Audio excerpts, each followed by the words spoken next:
This is News Today with WDW News Today. I'm Tom Corliss of WDWNT.com. Please like this video, subscribe, and hit the notifications bell to make sure you never miss the latest from all of the Disney theme parks around the world. Here now is the news for December 30th, 2022. Walt Disney World College Program cast member Marisia Burton is currently missing, and her family is asking for any information regarding her whereabouts. Burton is originally from Houston, Texas, but has been in Central Florida for the Disney College Program since January 2022. She was last seen on December 22nd at Flamingo Crossings East, the Disney College Program housing community in Winter Garden.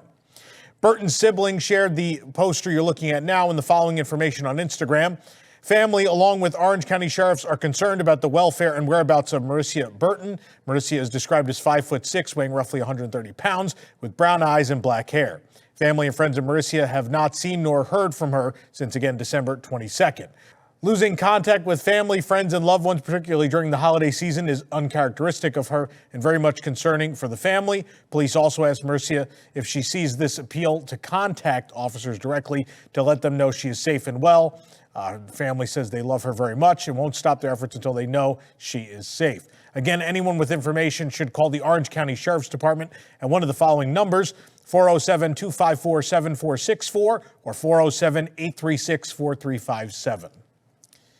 This week, another Disney fan site shared a video of a Haunted Mansion cast member at the Magic Kingdom showing off a plush rat named Abby. Turns out the plush isn't just a cute mascot that's kept by the cast members. It represents the Haunted Mansion's crumbling condition. At least one user commented on the video that the rat's real name or full name is Asbestos. Abby is short for that. In the video, Abby was dressed in a maid costume similar to that of the Haunted Mansion cast members. And the cast member said she, quote, tells the servants of the mansion where to go. Multiple sources have confirmed that the plush rat has been kept by the Haunted Mansion cast members for some time now, with cast even buying her different outfits, some guests doing that as well. But they weren't allowed to let the rat out of the break room or into guest view, mostly because of the name. Cast members named the rat Asbestos as a reference to the attraction's general state, particularly the ceiling pieces that tend to fall onto guests and cast members. We, of course, do not know for a fact if those ceiling pieces contain asbestos. The material was frequently used in building construction until the 1970s. Walt Disney World, of course, opened in 1971 with this attraction, when its adverse health effects became more widely known. Disney has since been removing asbestos from throughout the resort, including from the restrooms in 1989. That was via Orlando Sentinel article. And they did so at Space Mountain in 2009. Those are the only two cases of verified news articles where asbestos has been removed from a building at Walt Disney World. Certainly it's been done for many more than just listed. Asbestos is frequently left in buildings until a large-scale refurbishment, as exposure during removal can have worse effects than any limited exposure when it's confined inside the walls. The Haunted Mansion was refurbished in 2007. It's totally possible any asbestos was removed at that time. However, if asbestos is still in the mansion and pieces of the ceiling are falling, then the material may be exposed to guests and cast members. A Reddit user married to a previous Haunted Mansion cast member wrote in a thread last year, quote, "The guest inaccessible parts of the Haunted Mansion are gross. Think asbestos, dust, grease, cobwebs, and all kinds of other crap that has accumulated over literally decades." Cast member in the video showing off asbestos, the rat had already put in their notice to quit and has since completed his last day. He brought the plush out of the break room knowing he would not face any consequences since he was leaving the company. Reportedly, Abby/Asbestos's appearance online upset Disney management. One source told us that they took the rat away. Another said it's still in the break room, but must not be shown to guests. We were also told that management told cast members that if they commented on the video about the asbestos name, they must delete that comment or else they will be reprimanded in some severe way. This is a wild and weird story. So obviously plush mascots are a thing at lots of attractions, even like I think about a lot of stores on property. There's some resort stores and some stores at the studios and some other places where they've had sort of plush mascots out for guests. Sometimes they wear a pin lanyard to trade with guests, things like that.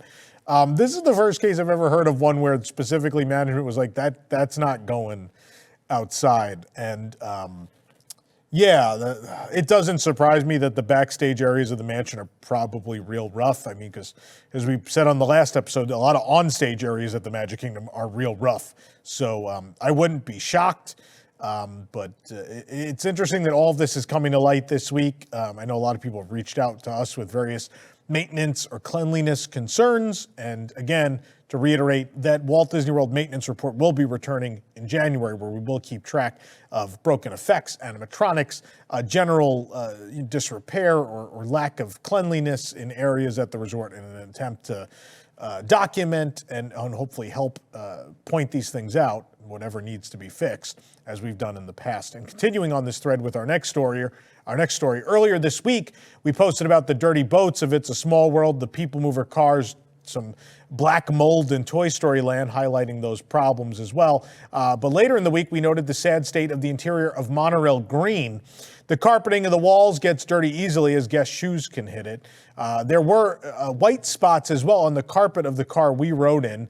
And it wasn't just the carpet, though. The plastic casing around the doors was also smudged with black spots. And there was also significant dirt on the back wall of the monorail car, close to where guests' heads would be when sitting on the bench.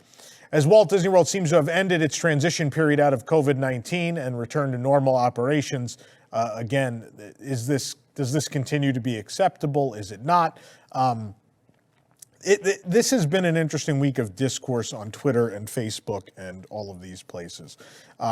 We've had a lot of combative arguments, whether it's about the theming of the boardwalk, the carousel coffee, about the cleanliness of the monorail. I saw one person commented, clearly you've never been, something of this sort. I'm not going to verbatim repeat it because I can't remember the exact wording, but pretty much was, obviously you've never been on public transportation before if you think this is dirty.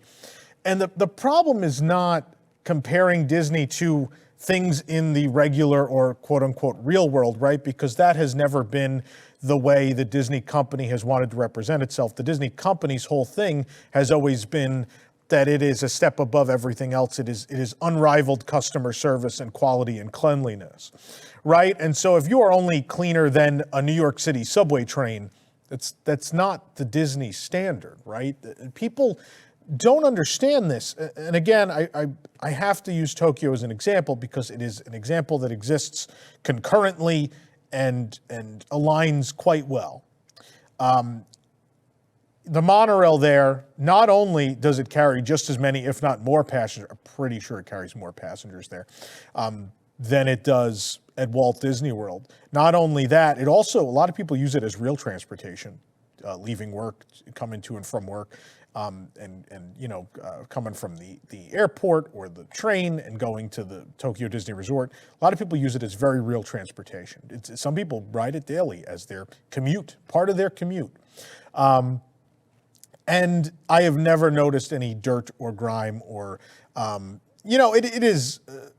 it's definitely, even in Japan, a little dingier, and I use that word very loosely, than a ride vehicle, right? Because it is still it's a train. It's a train that people walk onto and off of. And obviously in the course of a day, the foot marks and things from shoes happen. But otherwise, I have never seen an accumulation of dirt or grime or literally while sitting on the train, I think every time I sit on the monorail in Japan, I see someone cleaning the windows. There's literally a cast member in the train wiping the windows. You see them, if you get to the station, they'll clean the windows outside. I couldn't tell you the last time I saw that at Disney World. And staffing issues are a very real thing in Tokyo Disney as well. I mean, worldwide that is a problem. So that's not what this is. Disney cut back staffing. We're talking pre-COVID. Over years and years has cut back staffing and custodial and all of these things in the parks in an effort to save money.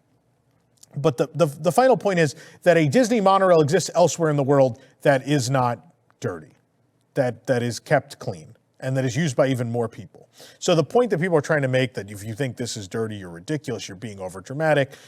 I don't know if these are people that have only been visiting for a couple of years or whatever the case may be. And I'll bring this story back into light. I think before my first trip to Japan, I think I kind of believed that all those childhood memories were kind of just nostalgia, that the place wasn't quite so clean that you felt like you could eat off the floor, or any of those sorts of things here in the U.S. That was the Disney World of my childhood. Maybe was a little bit nostalgia and mixed with some reality. But then when I went to Japan for the first time and walked that park, it was very much like, no, it was real. It was absolutely real, and we lost that. And that's what we want to come back, right? If Bob Iger and Josh D'Amaro and all these people, have pointed a finger that Bob Chapek was the sole problem, and that we're going to try to restore the magic into this company, then they have got to come through on this. They have got to turn this around. And again, I'm not the guy that's going to be like, oh, by now it should be turned around. Bob Iger has been back for just over a month. Obviously, there are a lot of moving parts here. They have the grace of some time before I think we should grab the pitchforks. We're not even close to that point. But I mean, the places, the Chapek years have taken their toll. They have taken an extraordinary toll, and it is clear based on the cleanliness, the maintenance issues, the customer service aspect of the parks. It is clear that we have some problems from the last several years we need to rectify. And I know a current cast member commented on the last video that works in custodial and took great offense. I want to make something clear. I am not mad at frontline cast members. That is not, I don't think that's who anyone is mad at. I think the understanding is that you don't have enough people staffed, or you're not giving people enough hours, you've budget cut away hours that would be used to do some of these ancillary cleaning tasks or maintenance things or things of that sort, or you didn't take care of people and they didn't come back after COVID because they were like, well, I don't want that job again. I know you lost people in maintenance that way. I know at Disneyland, that's a particularly big problem they've had. So I want to make that clear. No one's mad at frontline cast members. This goes to Disney management. Disney management has to solve this issue. And at the point at which we're at now, where the parks are very full almost all the time, and you're clearly making a lot of money, there is no real good reason for the place to look this bad. And maybe you do need to look at paying people better if you are going to blame it on a shortage of cast. But again, the truth is, I know people like to use that excuse too. We had this maintenance report going years before COVID. There were problems years before. Are things extrapolated now? Absolutely. But this is not a new issue. This is not a COVID-caused issue. This is just, we're coming out of this now, and if the company is going to go in the right direction, if they're going to save this thing, if they're going to restore this company to any of its former glory, we are standing on the edge of the cliff right now. And we're either going to go over the edge to where this whole thing is never going to come back. We're never going to see this place as it was years ago. It's never going to reach that level of quality again. Or we're going to pull it back off the ledge and build it back up, right? And those are the two things that are going to happen. And the question is it too far gone? Did it already fall off the ledge in the Chapek years? And are we fighting for something we can't bring back at this point? That's the question. And I had a family message. I know this is supposed to be the news and I'm ranting and raving here, but I think this is important. A family from the UK messaged us a couple days ago, and they had a 2-week trip, and at the end of the trip, they messaged us and they go, the customer service was bad and the place looked wrecked, and I can't stomach spending the amount of money we spent to be here for 2 weeks again. And my honest answer to them was, because I love Disney the same. I don't want to boycott Disney. That's not who we are. Like, I was born and raised to love this thing, and it is my life, and it is every moment of my life. I can't imagine it being gone from it forever, and I don't know, no matter how bad things got, I don't think I could abandon it, right? It's not a possibility. But I said to them, I said, well, I would spend your money elsewhere. I mean, what I do is, like, Disney World's kind of become work at this point. Like, I go there and I try to enjoy it, but I really can't, because even in the 10 years I've lived here, it's just so much harder to enjoy than it was 10 years ago. But then you see, Disneyland Paris in the 5 years I've been going there, what a turnaround. Always, the cast members are always so nice, which I know people, we all think France, everyone's rude and mean. They have always been the opposite. I am just always blown away by how nice everyone is at the resort every time I go there. Their maintenance has turned around. They have better maintenance than Disney World and Disneyland right now, for sure. Absolutely. So I told them, I was like, you should spend your money. I'll tell you, Disneyland Paris and Tokyo Disney. Both are fantastic. You know, I love going to both. And that says a lot for Paris, considering it's a resort that's really just fighting its way out of years of bankruptcy and financial troubles and all these things. How good of a job they've done with their 30th anniversary and how much people care there and how much love has gone back into the place. And they said, they're like, honestly, you know, Disneyland Paris could be as expensive as going here. I was like, yeah, but maybe you're going to feel better about it. You know, maybe you'll feel better about going there. And same with Tokyo. Probably by the time flights and everything are done, it'll cost you the same, but I'll tell you, you'll have a much better time. And it's clean and everyone's friendly, and it's really great. So we'll see what happens. I think this is going to be the big. I think it's perfect that this is the last show of the year, because this is what next year is going to be. It's going to be the story of if or if not the company and the parks and resorts can turn around. And if we're going to ruin the hotels with generic theming, and if the fan community is not going to care, because I can't believe people are just like, it's just a coffee shop. You know, in this fandom, nothing, if we were taught anything by the original Imagineers and Walt Disney, or even Imagineers in later generations, every detail matters. And to throw that out the window, I don't know what universe you live in where that's Disney quality, where that something could be unthemed. A space can be unthemed and that's okay. It blows my mind. We have completely lost sight of the core values of the company. And this is not a Walt Disney and everything has to stay the same from when he was alive thing, right? Design changes, right? And certainly technology and all those things change, right? But a core value of keeping theme and story, no matter how much design philosophy changes, theme and story are values that should always be present in a project. So, but this cleanliness, is